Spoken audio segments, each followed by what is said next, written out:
आदाब नाजरीन, खैर मकदम है आपका जी सलामी और आपके साथ मैं हूं सऊद मोहम्मद खालिद। शाम के 7 बजने वाले और जी सलाम पर वक्त हो गया है कश्मीर एक्सप्रेस का, जिसमें आपको कराएंगे रियासत जम्मू और कश्मीर से जुड़ी तमाम अहम खबरें। लेकिन शुरुआत हेडलाइंस के साथ। दावोस दौरे से पहले पीएम मोदी ने जी मीडिया को दिया एक्सक्लूसिव इंटरव्यू। सरकार के कामकाज को सराहा, कहा गुड गवर्नेंस से दुनिया में बनी हिंदुस्तान की अलग शिनाख्त। पीएम मोदी के साथ देखिए पूरी बातचीत रात 9 बजे जी सलाम पर।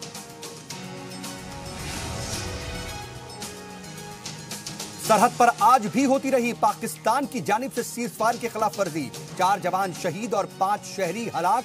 हिंदुस्तानी फौज ने ढेर किए 9 पाक रेंजर्स, कई बंकर को किया तबाह।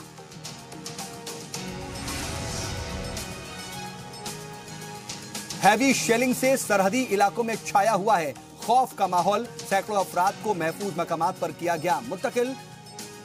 जरूरियात जिंदगी मुहैया कराने में जुटा इंतजामिया। सरहद पर अवाम की शहादत पर असेंबली में हुआ हंगामा। हिज़्ब इख्तिलाफ ने लगाया पीडीपी बीजेपी इत्तेहाद पर अवाम को धोखा देने का इल्जाम। पूछा कब मिलेगा पाकिस्तान को जवाब।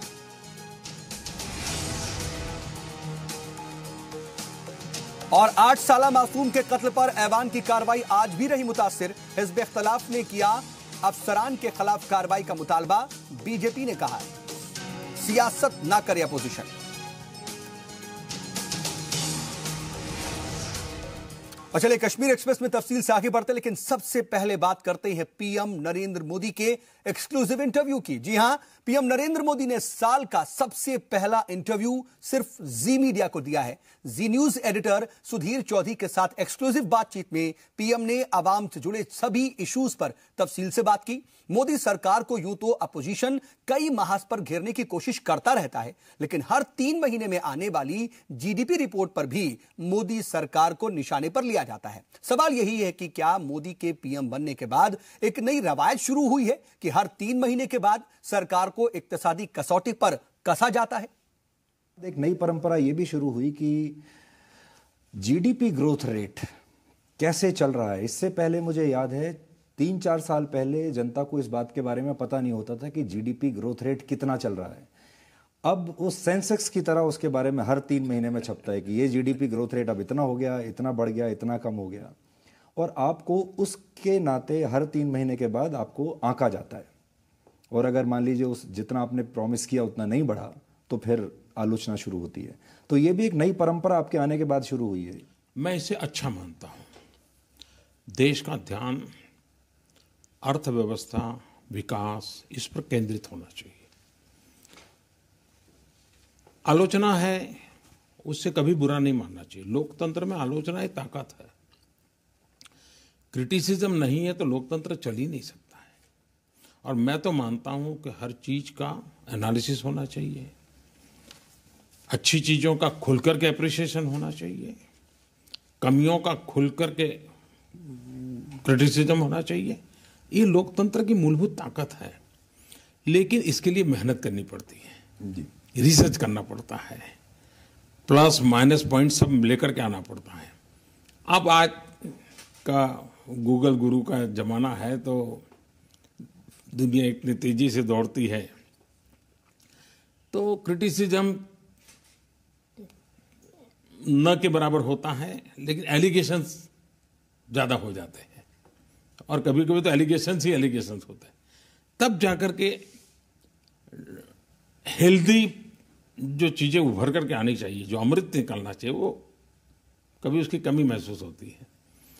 लेकिन अच्छी बात है, देश जीडीपी की चर्चा करता है, एग्रीकल्चर ग्रोथ में क्या हुआ, इंडस्ट्रियल ग्रोथ में क्या हुआ, सर्विस सेक्टर में क्या हुआ, मार्केट फोर्सेस क्या कर रहे हैं, इंटरनेशनल कम्युनिटी कैसे देख रही है। इन चीज़ों की तरफ ध्यान गया है तो अच्छी बात है, मैं मानता हूँ।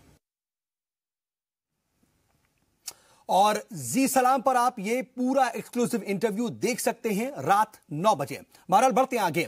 जम्मू कश्मीर में पाकिस्तान की तरफ से मुसलसल दूसरे दिन भी गोलीबारी होती रही। दोपहर के वक्त पुंछ के बालाकोट सेक्टर में दोबारा सीजफायर की खिलाफवर्जी की गई। दरअसल जुमे से ही कठुआ को छोड़कर पूरे इंटरनेशनल बॉर्डर पर पाकिस्तान गोलीबारी कर रहा है। हीरानगर, अरनिया, रामगढ़, सुचेतगढ़, अखनूर और राजौरी में भारी मोर्टार से गोलीबारी हो रही है।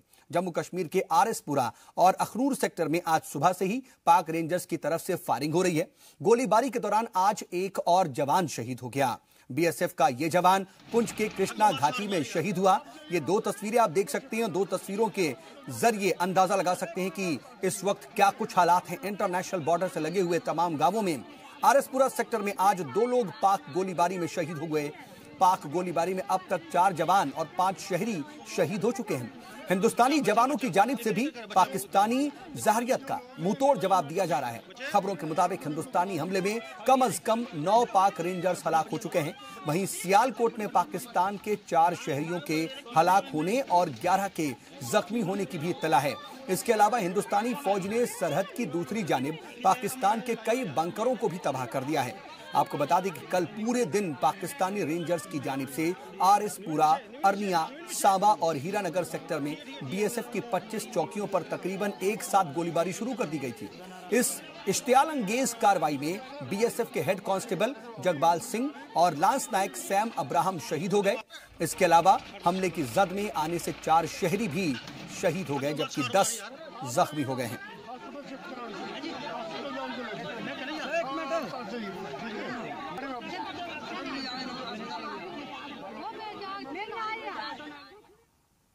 और इधर जम्मू कश्मीर में सिक्योरिटी एहलकारों के एक्शन पर वजीर दाखिला राजनाथ सिंह का क्या कुछ कहना है, वो आपको सुनवाते हैं। सीएपीएफ के जवानों के बारे में, देश की सेना के जवानों के बारे में भी दोनों अलग नहीं है, कोई सब एक है। अपने पुलिस के जवानों के बारे में भी मैं कहना चाहूंगा, जम्मू कश्मीर में जाकर कोई देखे किस तरीके से हमारे सेना के जवान, हमारे सीएपीएफ के जवान, Jammu Kashmir police, intelligence bureau, mutual coordination, अद्भुत कोऑर्डिनेशन है, आप अपने समन्वय और आतंकवादियों का एक एक करके प्रतिदिन सफाया करते चले जा रहे हैं। इधर पाकिस्तान की बुजदिलाना कार्रवाई के सबब सरहदी इलाकों में खौफ छाया हुआ है। सरहद पर मौजूद जी सलाम की टीम को भी रुक रुक कर धमाकों की आवाज सुनाई देती रही। तस्वीरों में जलते हुए घर कैद हुए। गुज्जर और पसमानदा तबके से ताल्लुक रखने वाले दर्जनों लोगों के घर गोलीबारी में आग की नजर हो गए।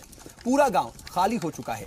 सर्दी के दिनों में लोग खुले आसमान के नीचे रहने को मजबूर हैं और जरूरियात जिंदगी का जो भी सामान मिला वो उसे लेकर के निकल पड़े। सरहद पर जंग जैसे सूरत हाल बनी हुई है। हर कोई खौफ और दहशत में है। इंसान तो इंसान, जानवरों की भी जान पर बनाई है। दर्जनों जानवर हलाक हो चुके हैं। जख्मी जानवरों के लिए डॉक्टरों की टीम तैनात की गई है जो जख्मी जानवरों का इलाज कर रहे हैं।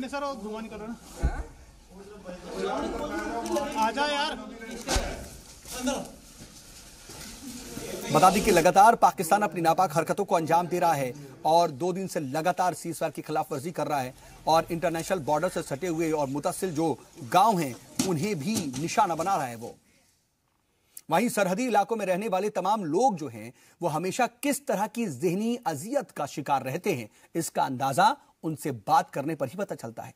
आप भी देखिए। इस वक्त हमारे साथ कई ऐसे लोग हैं, कई ऐसे परिवार हैं जो आगे जिनके रात को कुल्ले जल गए पाकिस्तान की मोर्टार शेलिंग के कारण, वो इस वक्त पीछे आने को मजबूर हो गए। अपने छोटे छोटे बच्चों के साथ यहाँ पे पीछे आए हैं। कितना नुकसान हुआ और कैसा मंजर है यहाँ पे? बहुत नुकसान हुआ। हमारे पूरे गांव को आगे लगी हुई है इस वक्त। हमारा जो भैंसी का खर्चा, जो पराली वो भी सब सड़ गया। हमारे मकान सड़ गए। यहाँ गवर्नमेंट कुछ नहीं आ रहा है, हमारी हालात नहीं देख रही। हमारी तो बहुत बुरी हालात है। हाँ। यहाँ क्या मुश्किलें आ रही हैं? आप देखा है, आप सड़क मुश्किल यार, जिसके घर जिसका मकान को आग लग जाए उसके लिए मुश्किल नहीं है। कौन से ज्यादा मुश्किल है? हमारा पूरा गांव सड़ गया, इसके लिए ज्यादा मुश्किल कौन है? हमारा क्या, हमारी तो बहुत बुरी हालात है। हमारा पशु मर गए इधर। प्रशासन का दावा है कि आपको यहाँ इंतजाम किए गए हैं। कैसा कोई इंतजाम नहीं है रहने का? कुछ कोई इंतजाम नहीं है। हमारे भैंसों के लिए कोई जगह देती जाए, हमको पराली पुराली का इनको खिलाने के लिए, इनके पेट पूजे के लिए कोई चीज देती जाए गवर्नमेंट को। जहाँ तूड़ी ताड़ी, जहाँ पराली पुराली, हम क्या खिलाएं इनको? हमारे साथ कुछ और लोग मौजूद हैं। आप बताएं कितना मुश्किल हुआ रात को एकदम से निकल के वापस आना, पीछे आना? कितना मुश्किल हुआ आपके लिए? बहुत मुश्किल हुआ। बच्चे हैं आपके साथ, उनके लिए कितना मुश्किल है? अरे जिसने भाई साहब गाड़ी छोड़ना उसके लिए मुश्किल नहीं है, बोल कुड़ी। कितना आपके लिए मुश्किल हुआ बच्चों को साथ लेकर रात को निकलना, सर्दी के मौसम में निकलना कितना मुश्किल हुआ आपके लिए? बहुत मुश्किल हुआ। रात के समय हमारे बच्चे आम बार कोरे में ठहर गए, कमनी सड़ गई, हम हमको कोई कपड़ा नहीं, कोई भांडा नहीं, कपड़ा लीड़ा कपड़ा कोई नहीं, हमको सबको सड़ गया जी। कपड़ा लीड़ा कोई नहीं हम साथ ले आने हुए। हम कल 2 बजे कल 8 बजे हमको निकालने का कोई टाइम नहीं लगा, उधर से गोला इतना चल रहा था कि हम अपनी जान लेकर वापस आए। यहाँ भी आवाजें आ रही हैं और गोले की रेंज में है, यहाँ कितना आपको डर लग रहा है? कितना डर लग रहा है इधर से, देखो हम बहुत परेशान है इसमें। तो ये आप सुन सकते हैं इनकी दास्तां कि कितने मुश्किल हालात में ये रहने को यहाँ मजबूर हैं। इनके लिए हालांकि सरकार ने दावे किए हैं कि इनके लिए अरेंजमेंट किए गए हैं, लेकिन अगर ज़मीनी स्तर पे बात की जाए, जिस तरह से हम जीरो लाइन से इस वक्त रिपोर्टिंग कर रहे हैं और हमने देखा है हालात को, यहाँ पे कोई ऐसे इंतजाम दिखते नहीं हैं। कुछ जो बच खुच के जो ये अपने साथ लाए हैं उसी के जरिए जो है अपने आप को संभाले हुए हैं। कैमरामैन आशु के साथ राजन वैद, जी मीडिया जम्मू। और इधर 2 दिन से जारी गोलीबारी में तकरीबन 250 जानवर भी हलाक हो चुके हैं, 70 से ज्यादा जख्मी हैं। चाकरोही में मवेशी डॉक्टरों की 4 टीम जख्मी जानवरों का इलाज कर रही है। इस वक्त हम मौजूद हैं, सरहदी गांव है, बिल्कुल बॉर्डर से सटा हुआ है। यहाँ जो डॉक्टर की एक टीम जो है वो इन मवेशियों की देखभाल करने में लगी हुई है। उनसे जानकारी लेंगे कितने मवेशी जख्मी हैं और कितनों की अभी तक मौत हो चुकी है। ये 117 जो एनिमल्स हैं वो डेड हो चुके हैं, जिनमें काव्स भी हैं, घोड़े भी हैं, घोड़ियाँ भी हैं और भैंसें भी हैं, और 72 जानवर हैं जिनमें वही सारे घोड़े, बकरियाँ, भैंसें वगैरह जो जख्मी हो चुके हैं। अभी हम ये कौन सी जगह, ये जो एग्रीकल्चर फार्म चक्रोई में हम जो कैंप है जहाँ पे गुजरों को शिफ्ट किया गया, वहाँ पे हम ट्रीटमेंट दे रहे हैं। हमारे साथ 4 डॉक्टरों की टीम है और पैरावेट स्टाफ है। 117 हमने बोले हैं। मुझे एक चीज बताएं कि इस वक्त ये बिल्कुल सटा हुआ इलाका है, सुबह से फायरिंग की गई है, तो एहतियातन जो है इन जानवरों को भी पीछे लाया गया है।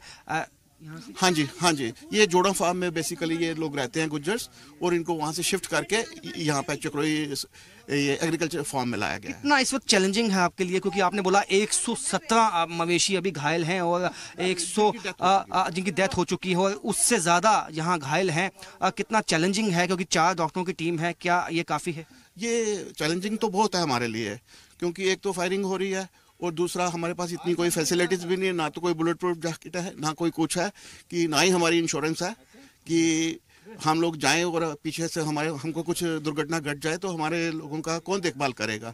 तो आप देख सकते हैं बिल्कुल विपरीत स्थितियां यहाँ बनी हुई हैं। बिल्कुल सटा हुआ इलाका है बॉर्डर के, यहाँ पे शेलिंग की आवाज़ें हमें अभी भी आ रही हैं। तो ऐसे में डॉक्टर की टीम का भी कहना है कि वो अपनी ड्यूटी तो निभा रहे हैं, लेकिन यहाँ जान जोखिम में डालकर उनको काम करना पड़ रहा है।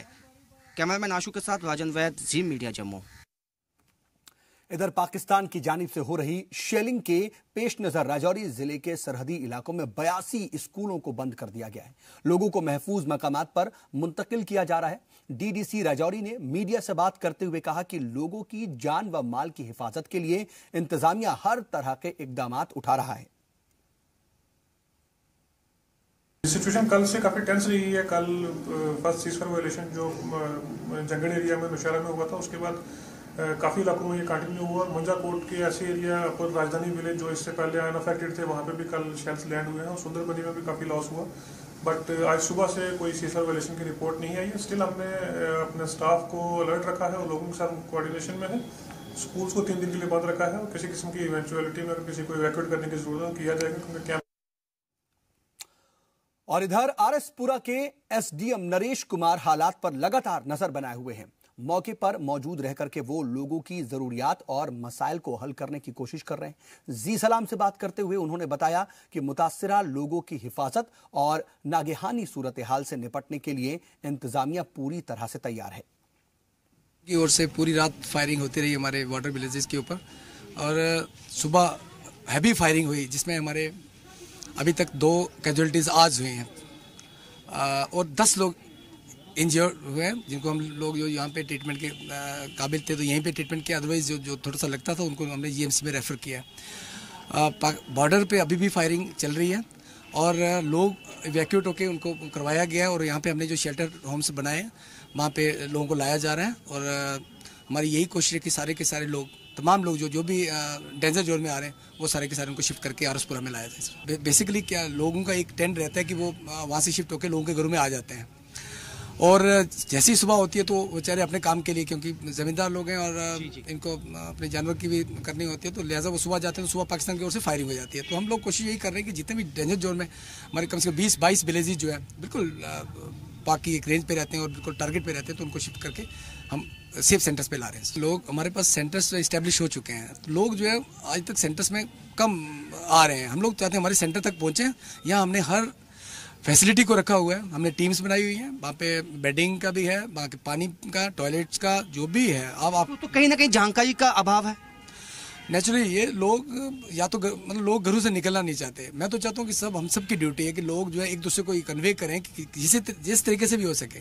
सबसे पहले हमें जान बचानी है, तो जान बचाने के लिए कहीं ना कहीं सेफर प्लेस पे पहुंचे। मैं सबसे आपके माध्यम से भी ये रिक्वेस्ट करता हूँ सारी पब्लिक को कि आप यहाँ भी जिस तरीके से भी होते हो हमारे सेफर प्लेसेस पे पहुंच जाइए। एज पर गवर्नमेंट डायरेक्शंस जो निकल चुकी हैं कि all private and government schools जो है उनको 5 किलोमीटर के दायरे में बंद कर दिया गया। और यहाँ आरएसपुरा में जो हमने आरएसपुरा टाउन को छोड़ के बाकी सारे के सारे स्कूल जो बंद कर दिए। इनके अलावा जो ऑलरेडी हमारे शेल्टर्ड होम्स हमने बनाए, उसके अलावा भी हमने स्टैंड बाई शेल्टर होम्स जो है आगे करके भी हमारे पास काफ़ी जगह जो हमने रेडी रखी हुई है, स्टैंड बाई रखी हुई है, उनको भी इस्टेब्लिश कर लेंगे। पर लोगों का आना जरूरी है, हमारे पास लोग पहुंचेंगे, हम लोग इसके लिए बिल्कुल तैयार। तो ये थे एसडीएम आरएसपुरा, जिनका कहना है कि सभी तरह के इंतजाम कर दिए गए हैं, लोगों को रेस्क्यू करके पीछे लाया गया है और स्कूलों को यहाँ बंद कर दिया गया है। कैमरामैन आशु के साथ राजन वैद, जी मीडिया, जम्मू। इधर पाक गोलीबारी में आरएसपुरा सेक्टर में 10 से ज्यादा अफराद जख्मी हुए हैं। इन सबको जिला अस्पताल में दाखिल किया गया है। जी मीडिया नुमाइंदे राजन वैद ने हॉस्पिटल जाकर के जख्मियों से मुलाकात की। इस वक्त हम मौजूद हैं जिला अस्पताल आरएसपुरा सेक्टर में। यहाँ पे काफ़ी जख्मी लोग जो है उनको पहुँचाया गया है। एक लड़की है यहाँ पे जिसके सिर में जो है जब वहाँ शेल फटा उसका स्प्लिंटर आके लगा है, जख्मी हालत में ये यहाँ मौजूद हैं। आप बताएं किस तरह से ये वाकयात पेश आए।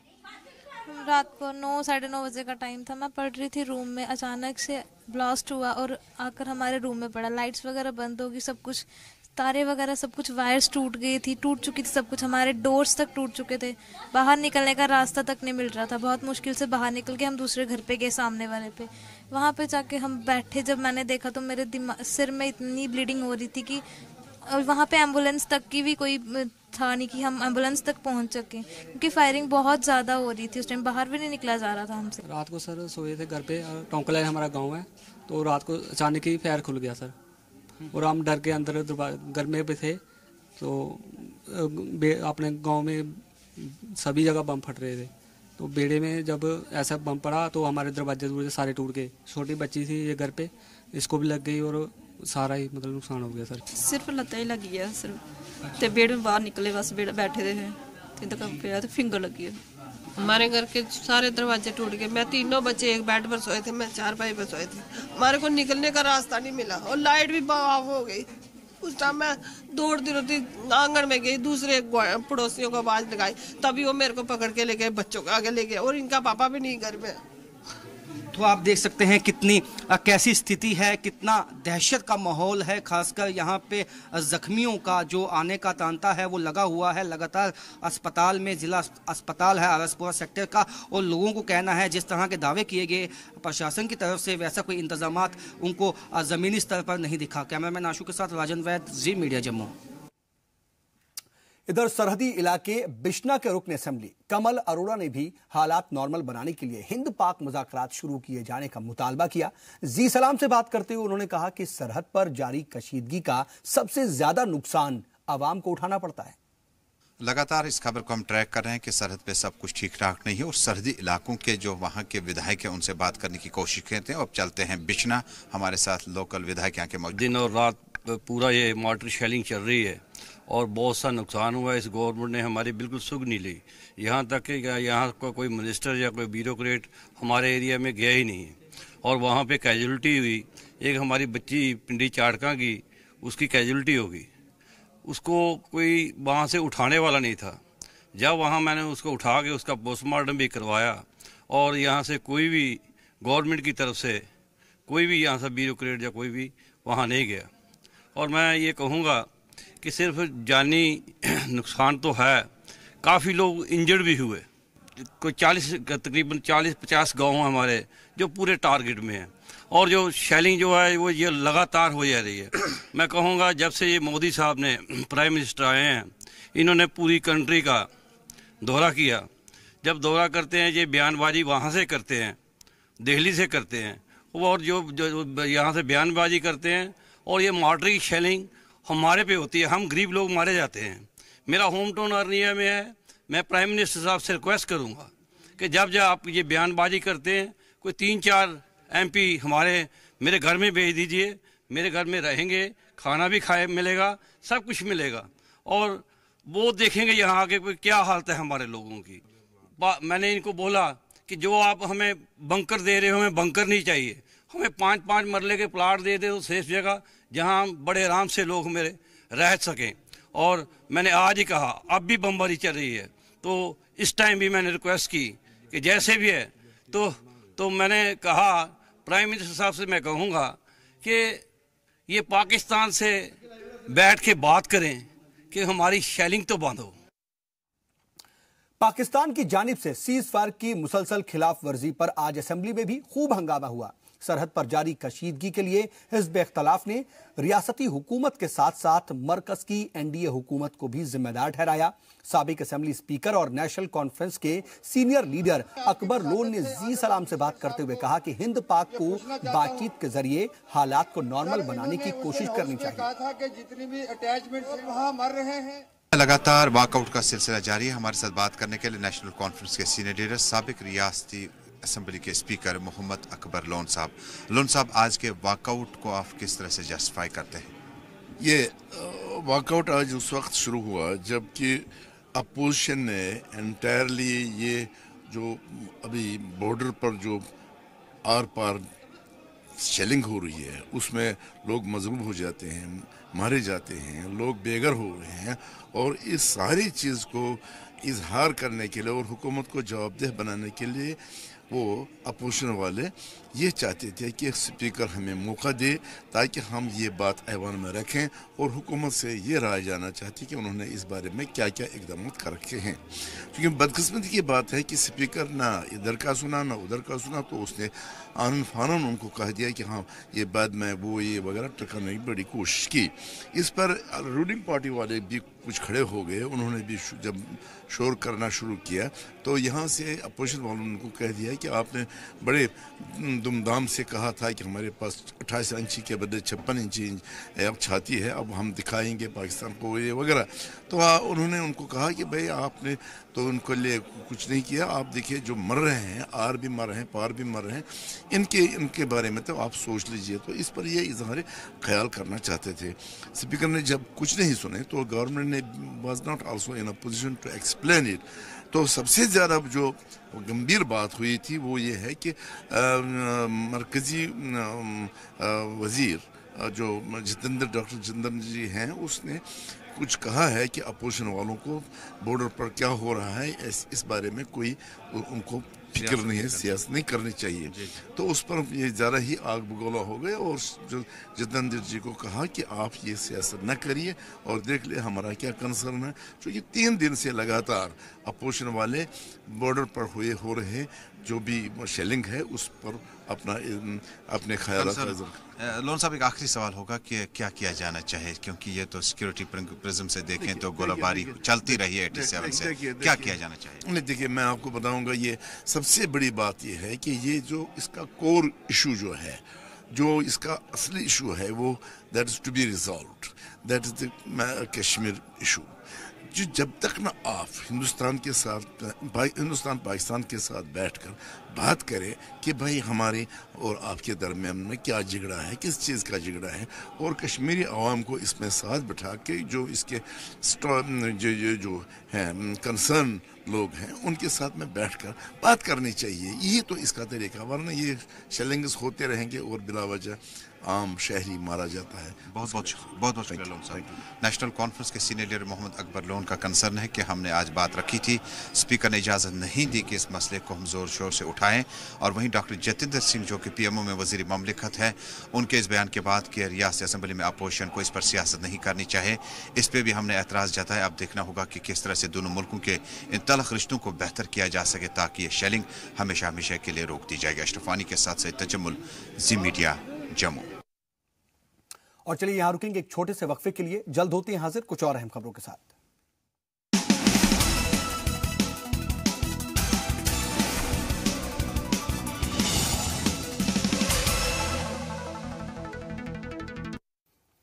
ब्रेक के बाद एक बार फिर से आपका इस्तकबाल है। खबरों के सिलसिले को आगे बढ़ाते हैं। गुज़िश्ता दिनों कठुआ में 8 साला मासूम बच्ची की अस्मत दरी और कत्ल के मामले को लेकर के दोनों ऐवानों में जबरदस्त हंगामा हुआ। हालांकि हुकूमत ने इस पूरे मामले में एसएचओ को मुअत्तल कर दिया है, लेकिन हिज़्ब इख्तिलाफ इस पूरे मामले को लेकर के कार्रवाई से मुतमईन नहीं है। जी सलाम से बात करते हुए कांग्रेस के लीडर गुलजार अली ने आला अफसरान पर कार्रवाई का मुतालबा किया है। इंसिडेंट को लेकर कांग्रेस पार्टी ने जिस तरह से लगातार एतराज किया और एसएचओ, डीवाईएसपी और एसपी को सस्पेंड करने का मुतालबा किया, एमएलए गुलजार अहमद वानी साहब हमारे से मौजूद हैं। गुलजार साहब, एक सस्पेंड करने से क्या उस बच्ची के परिवार को किसी हद तक राहत मिल सकती है, जो आपका मुतालबा था? देखिए, बात यह है कि जिस हमारी बेटी के साथ यह ऐसा वाक़ा हुआ है वो इस रियासत की बेटी है, और ख़ासकर हम ये कहना चाहते हैं कि मोहतरमा महबूबा मुफ्ती साहबा जो खुद एक खातून है, तो उसके होते हुए इस किस्म के वाक़ात होना ये बहुत ही शर्मनाक वाक़ा है। तो हम चाहते हैं, हम तो उसकी ज़िंदगी को जो उसके साथ हुआ हो वो सब हम वापस नहीं कर सकते हैं, लेकिन बहैसियत इस ऐवान के नुमाइंदे होने के नाते हम इस हाउस में लोगों के मसाइल, लोगों के मुश्किलात, लोगों की ज़िंदगी जान माल के तहफ़्फ़ुज़ को यकीनी बनाने के लिए इस हाउस में साहब, आपको जिस तरह से सरकार ने जवाब दिया कि एसएचओ को अब तब्दील किया जाएगा, वहाँ से सस्पेंड किया जाएगा, थोड़ा सा उसके बाद माहौल जो है वो बेहतर हुआ, अब उम्मीद है कि इंसाफ मिलेगा फैमिली को? जिस तरह देखिए, हम चाहते हैं कि जो भी इसमें मुलवस लोग हैं, चाहे वो पुलिस के लोग हैं, चाहे वो कोई सिविलियन है, उनके खिलाफ सख्त से सख्त कार्रवाई होनी चाहिए। मैंने पहले भी कहा कि हम उसकी ज़िंदगी को वापस नहीं ला सकते हैं, लेकिन हम सब का ये फर्ज, irrespective of the political considerations और क्रिमिनलाइजेशन, हम चाहते हैं किसी भी बेटी के साथ ऐसा वाक़ा हो, हम चाहते हैं कि जो इसमें मुलवस लोग हैं उनको सख्त से सख्त सज़ा दी जाए ताकि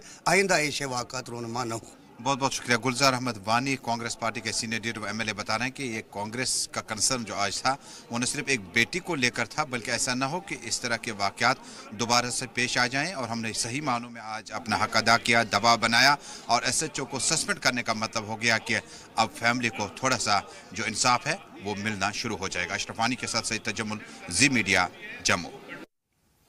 और वहीं नेशनल कॉन्फ्रेंस की शमीमा फिरदौस ने मासूम बच्ची का ऑर्गन निकालने का संगीन इल्जाम आयद किया है। जी सलाम से बात करते हुए सीनियर खातून रुकन असेंबली ने मामले की आला सतह पर तफ्तीश का मुतालबा किया। हमारे साथ मौजूद हैं खातून मेंबर लेजिस्लेटिव असेंबली शमीमा फिरदौस। शमीमा जी, बहुत बहुत शुक्रिया जी मीडिया से बात करने के लिए। आपने मुख्तसर तकरीर की, लेकिन तकरीर में जज्बात बहुत ज़्यादा थे। आपने कहा कि शायद इसको खारिज इम्कान नहीं करार दिया जाए, शायद इसको किडनी वहाँ से निकाली गई हो, थोड़ा सा एलाबोरेट करें। देखिए, इसमें कुछ दिन पहले सोशल मीडिया में एक फ़ोटो आई थी, तो उस फ़ोटो में उन्होंने लिखा था कि इसके, हमें लगता है कि इसके ऑर्गन्स भी निकाले गए हैं, और उसके जो हाथ थे वहाँ पर उसको पेट्रोल लगाया गया था, और उसके सारा जो चेहरा था वो झुलस गया था। ये सोशल मीडिया में उसकी तस्वीर आई थी। तो हमने इनसे कहा कि आप हमें बता दीजिए, इतने दिन अगर उन्होंने एफआईआर लॉन्च किया था वहाँ थाने में एसएचओ के सामने, एसएचओ ने 8 दिन कोई काम नहीं किया, उसको ढूंढने की कोई तरकीब नहीं सोची, और नहीं उसको ढूंढने की कोई कोशिश की। अब इन्होंने जब 8 दिन के बाद उसकी लाश मिली, और आपको पता है, आपने भी देखा होगा, वो फ़ोटो भी देखी होगी कि किस हालत में वो उस बच्ची की लाश थी।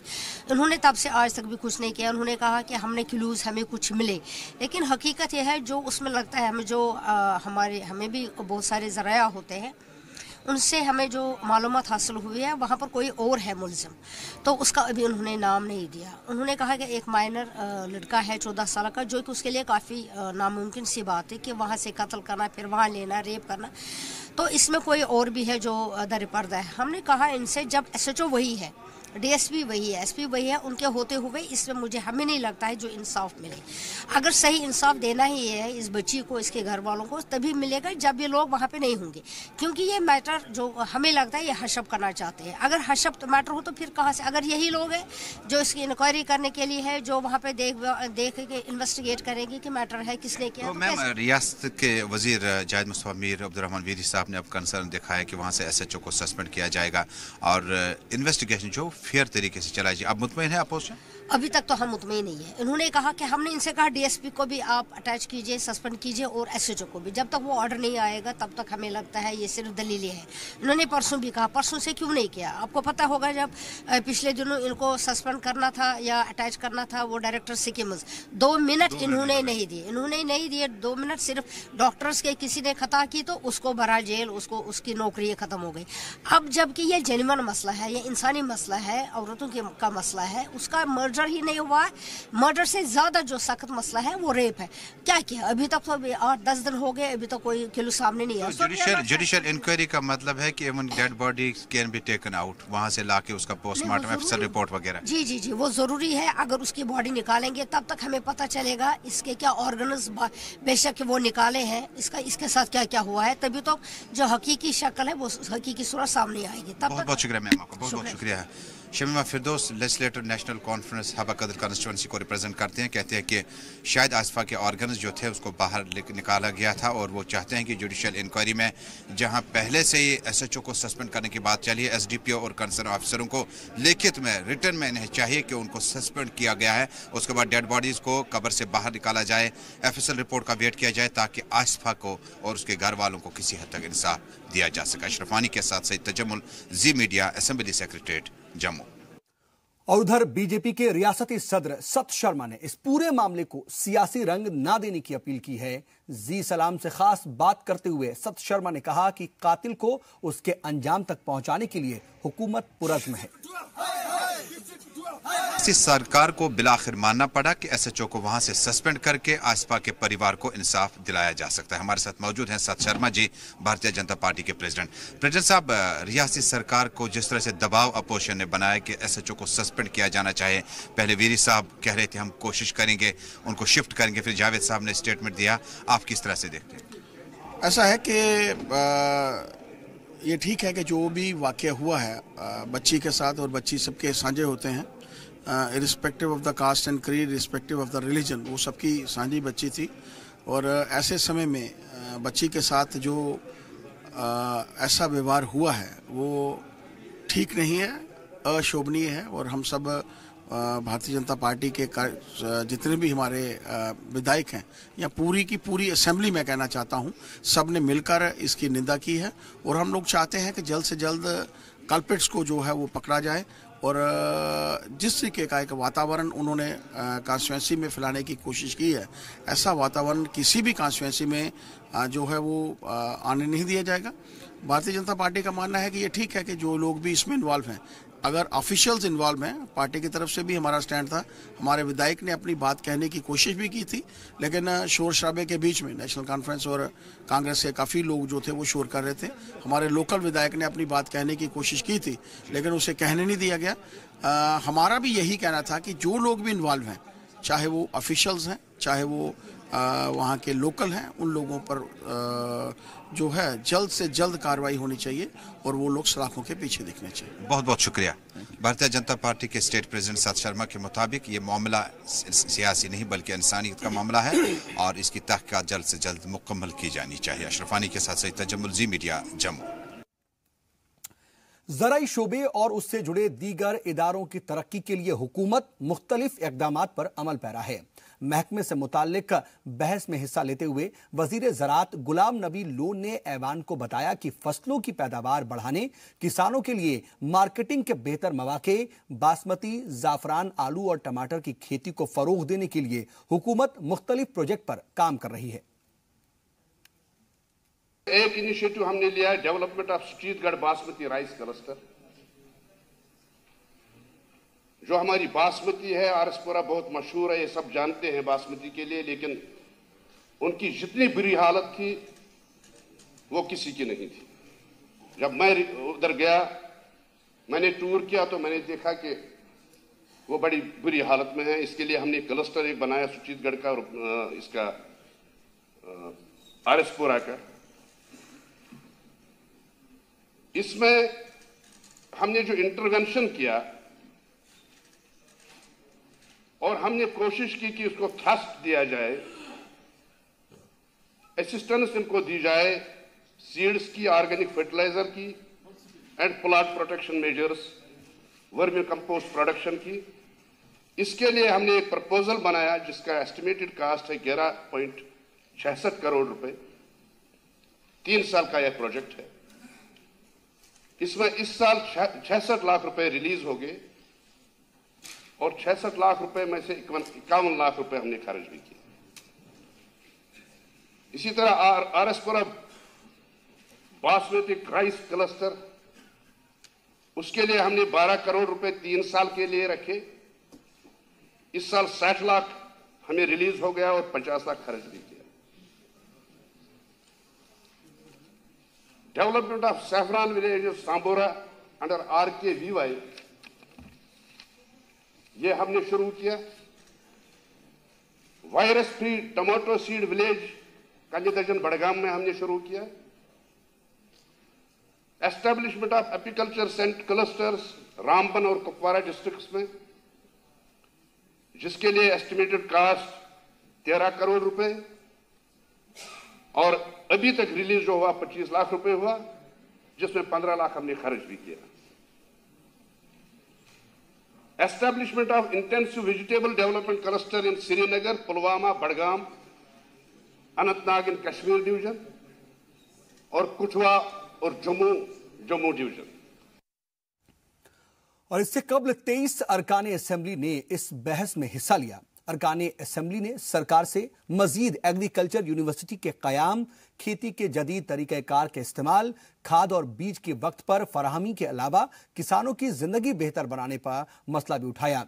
बाज अरकान ने जमीनी हकीकत को समझने के लिए वजीर से रियासत के दूर दराज हिस्सों का दौरा करने की भी तजवीज पेश की। वहीं कुछ अरकान ने सरकार से किसानों के मसाइल को संजीदगी से हल करने का मशवरा दिया। मेरे किसान भाई हिमाचल से लाते हैं सर सीड मशरूम का, और वो बेचारे वहां से कमाई करते आ गए इधर।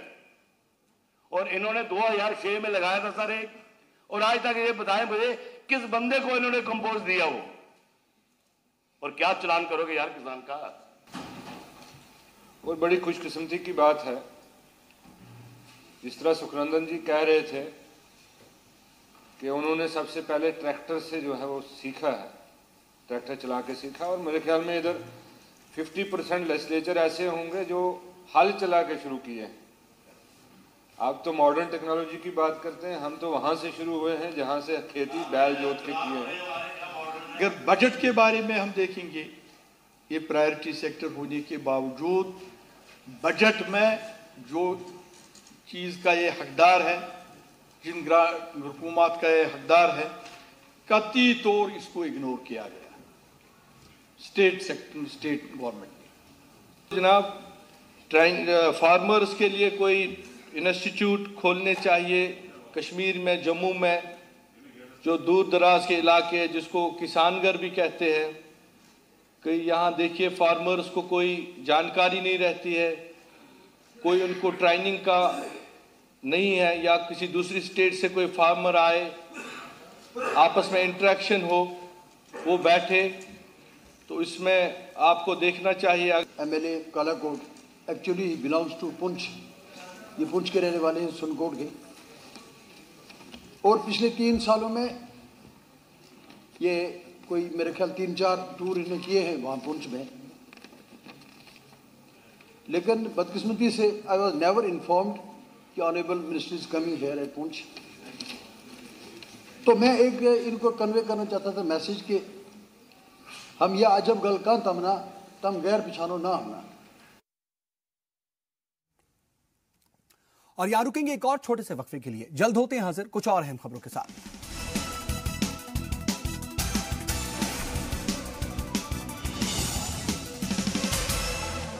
ब्रेक के बाद एक बार फिर से आपका इस्तकबाल है। खबरों के सिलसिले को आगे बढ़ाते हैं। पानी की कदर कीमत और उसकी अहमियत का एहसास पैदा करने के लिए पुंछ में वाटर सप्लाई महकमे की जानिब से बेदारी मुहिम शुरू की गई। महकमे ने इस काम के लिए स्कूली बच्चों का सहारा लिया। पानी बचाओ मुहिम में बड़ी तादाद में तलबा ने शिरकत की। बच्चों ने रैली के जरिए लोगों को पानी का बेजा असराफ और उसे बर्बाद न करने का पैगाम दिया। रैली को महकमे के सब डिविजनल और एग्जीक्यूटिव इंजीनियर ने हरी झंडी दिखा करके रवाना किया। शहर के मुख्तलिफ इलाकों से गुजरने के बाद rally boys secondary high school पर जाकर के खत्म हुई। तलबा ने बाद में जल ही जीवन यानी पानी है तो जिंदगी है के उन्वान पर मुनक्किद एक सेमिनार में भी हिस्सा लिया और इस मुद्दे पर अपने ख्यालात का इजहार किया। पानी की एक एक बूंद हमारी आने वाली पीढ़ी के लिए बड़ी ज़रूरतमंद है, तो उसके काफ़ी तरीक़ाकार है। हमें लोगों को अवेयर करना है, हमने खुद भी समझना है।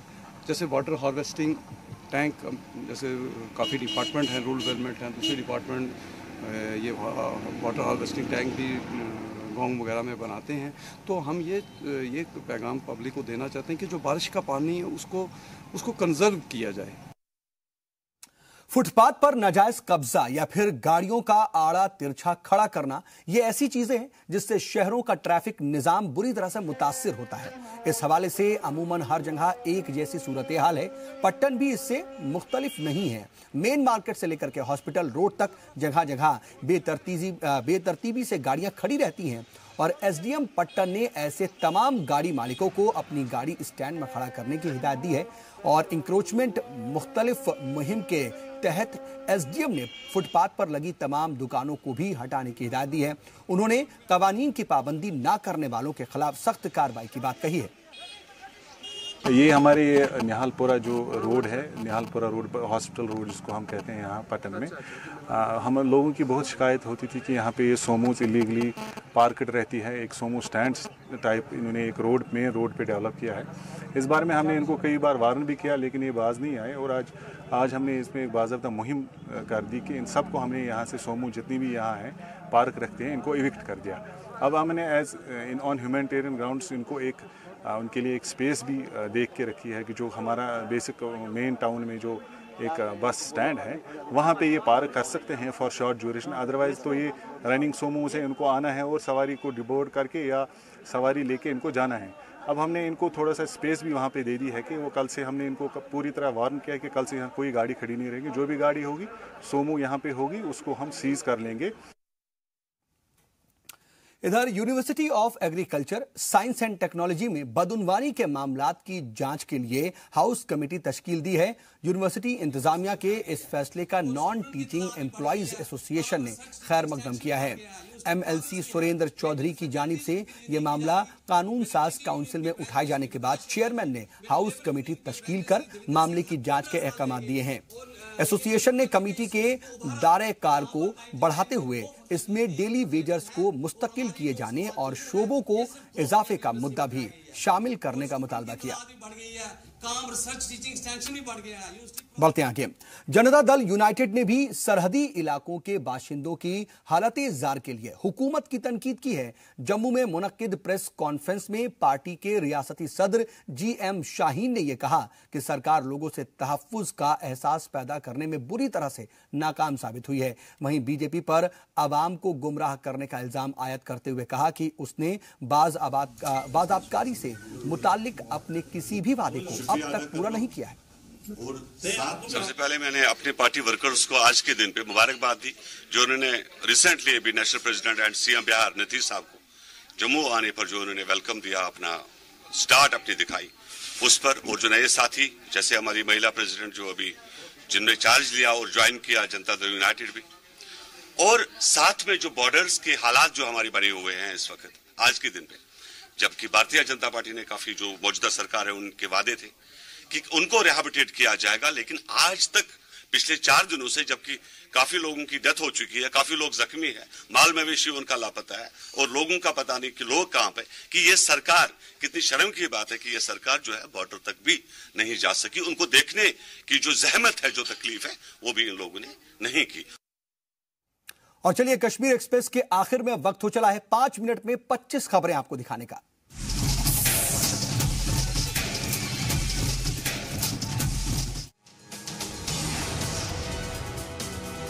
दावोस दौरे से पहले पीएम मोदी ने जी मीडिया को दिया एक्सक्लूसिव इंटरव्यू। सरकार के कामकाज को सराहा, कहा गुड गवर्नेंस से दुनिया में बनी हिंदुस्तान के लक्ष्यनाथ। पीएम मोदी के साथ देखिए पूरी बातचीत रात 9 बजे जी सलाम पर। आम आदमी पार्टी लीडर कुमार विश्वास ने पार्टी के 20 अरकान असेंबली पर कार्रवाई को अफसोसनाक बताया। कुमार ने कहा, मुझे बताया गया था तकर्रुरियां करना सीएम का इख्तियार होता है। आप लीडर संजय सिंह ने इलेक्शन कमीशन पर लगाया जानिबदार होने का इल्जाम, कहा कमीशन बीजेपी के एजेंट के तौर पर काम कर रहा है। ममता बनर्जी की मरकजी हुकूमत से मांग, स्वामी विवेकानंद और नेताजी सुभाष चंद्र बोस की सालगिरह पर कौमी छुट्टी का ऐलान करें।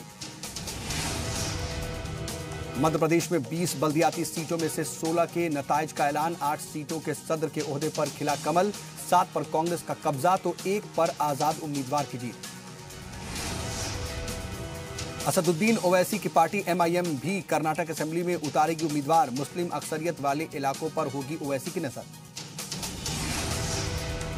कर्नाटक में आम आदमी पार्टी भी है किस्मत आजमाने की तैयारी में। पार्टी के कौमी जनरल सेक्रेटरी ने किया ऐलान, कहा सर्वे में पाया लोगों को हमसे है काफी उम्मीदें।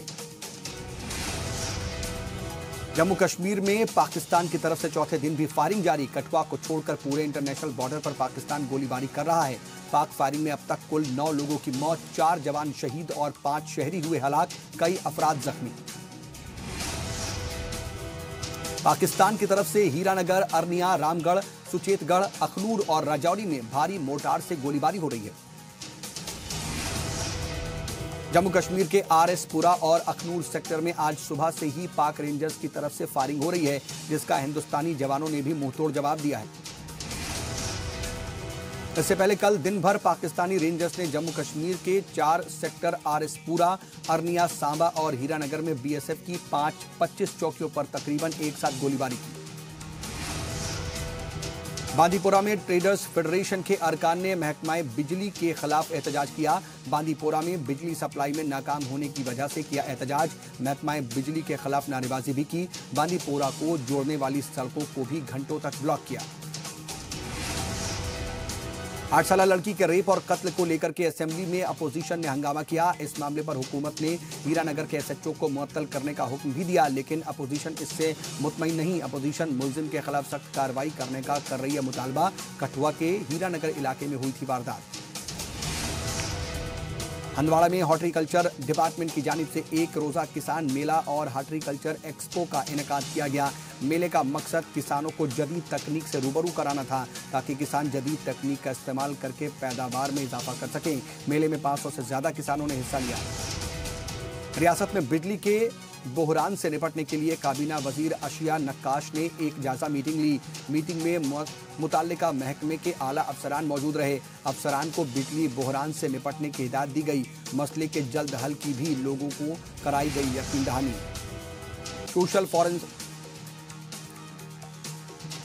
सोशल फॉरेस्ट्री के मुलाजिमीन ने अनंतनाग के खानबल में एहतजाज किया और हुकूमत के खिलाफ नारेबाजी की।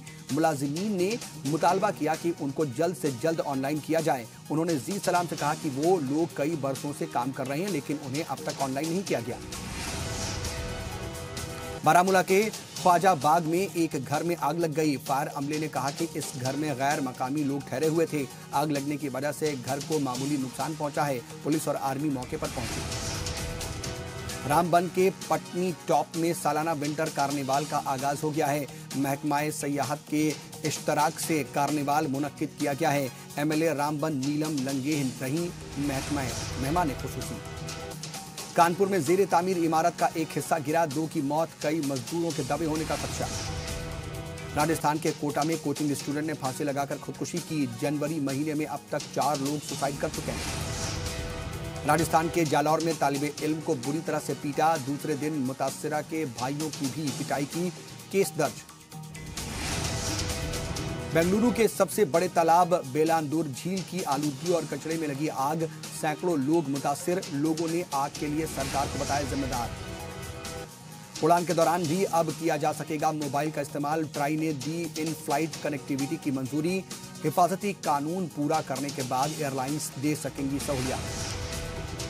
तुर्की के जुनूबी इलाके में धूल भरी आंधी से दिन में अंधेरा हुआ। तूफान में सीरिया और इराक से मिट्टी उड़ाकर तुर्की पहुंची। अमेरिका के डेट्रॉइट में सड़क किनारे खड़ी 2 कारों में एक कार ने मारी टक्कर। हादसे में पुलिस एहलकार बाल बाल बचा।